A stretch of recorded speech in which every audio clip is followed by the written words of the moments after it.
Kannur KSRTC ഡിപ്പോയുടെ കീഴിൽ സുധീഷ് ബാബു എന്ന് പറഞ്ഞിട്ടൊരു ഡ്രൈവറുണ്ട്.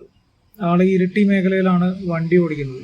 കഴിഞ്ഞ സെപ്റ്റംബറിൽ ആളുടെ കൂടെ ജോലി ചെയ്യുന്ന വനിതാ കണ്ടക്ടറെ പീഡിപ്പിക്കാൻ ഒരു ശ്രമം നടത്തിയ ആൾ.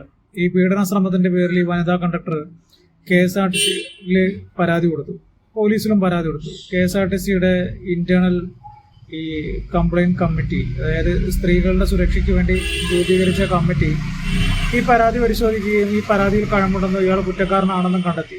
ഇതുവരെ യാതൊരു നടപടിയില്ല. കഴിഞ്ഞ സെപ്റ്റംബറിലാണ് ഈ പരാതിയൊക്കെ കൊടുത്തതിന്റെ പേരിൽ ഇയാൾ എന്ത് ചെയ്യുന്നു വെച്ച് കഴിഞ്ഞാൽ ഈ വനിതാ കണ്ടക്ടർ ജോലി ചെയ്യുന്ന സ്ഥലത്തൊക്കെ പോയിട്ട് ഇവർ മോശക്കാരിയാണെന്ന് പറഞ്ഞിട്ട് അവരെ നാണം കെടുത്തി അവരെ ജോലിക്ക് ബുദ്ധിമുട്ടുണ്ടാക്കുന്ന രീതിയിലുള്ള പ്രവർത്തനങ്ങളുമായിട്ട് ഇയാൾ മുന്നോട്ട് പോയി.